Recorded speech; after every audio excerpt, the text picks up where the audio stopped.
X factor of the game আর কেউ নয়, আমাদের বাংলাদেশি ভাই রিশাদ। লাহোর কালান্দার্সের মালিক সামিন রানা বলে উঠলেন। তৎক্ষণাৎ চারদিকে সমস্বরে হই হুল্লোড় শুরু করলেন সতীর্থরা। হাসিমুখে সামনে এগিয়ে এলেন রিশাদ হোসেন। সামনে টেবিলে রাখা অনেকগুলো গন্তব্যের বিমান টিকিট থেকে তাকে দৈব চয়নের মাধ্যমে তুলে নিতে হবে যে কোনো একটা। হাসিমুখে রিশাদ টিকিট বাছতে শুরু করেন। তুলে আনা একটা কার্ডের ভেতরে লুকোনো রয়েছে গন্তব্যের নাম। কার্ড ঘষে বের করে আনতে হবে তা। রিশাদের আগে স্যাম বিলিংসের ভাগ্যে জুটেছে পাকিস্তানের শহর করাচিরই রিটার্ন টিকিট। বাংলাদেশে এই তরুণের ভাগ্যে কি আছে?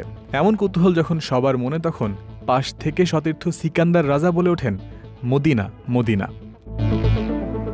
অন্য পাশ থেকে আরেক সতীর্থের সশব্দ আওয়াজ আসে, ঢাকা ঢাকা, যার অর্থ রিশাদের নির্বাচন করার টিকেটে থাকবে তার নিজের দেশের রাজধানী ঢাকার নাম। এটাই আন্দাজ করছেন তিনি। এমন উৎকণ্ঠার আবহে টিকিট ঘষতে শুরু করেন রিশাদ। ধীরে ধীরে বেরিয়ে আসে গন্তব্যের নাম, আর তা হলো ওমানের রাজধানী মাসকাট। দেখে সিকান্দার রাজা আবার বলে ওঠেন, মাসকাট তো সুন্দর।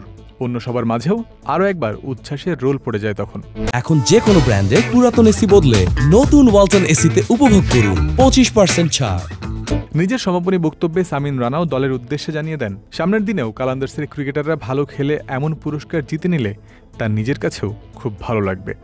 দর্শকদের মনে এতক্ষণ যাবৎ চলা ঘটনার বর্ণনা শুনে প্রশ্ন জাগতেই পারে, আসলে ইতোমধ্যেই 8টা ম্যাচ খেলে ফেলেছে লাহোর কালান্দার্স। রিশাদকে গেল 4 ম্যাচে একাদশেই রাখেনি দলটি। তাহলে কিভাবে, কিসের ভিত্তিতে তিনি পেলেন এই এক্স ফ্যাক্টর অব দ্য গেমের সম্মাননা? উত্তর হলো, নিজেদের 3 নম্বর ম্যাচে পাওয়া জয়ের পুরস্কারই এদিন ক্রিকেটারদের কাছে সরবরাহ করেছে স্পন্সর কোম্পানি।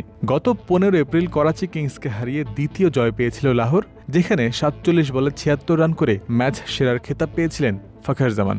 অন্যদিকে বল হাতে 4 ওভারে 26 রান খরচায় 3 উইকেট নিয়ে দুর্বার ছিলেন রিশাদ। সেই কৃতিত্বের পুরস্কারই পেলেন বাংলাদেশি তরুণ।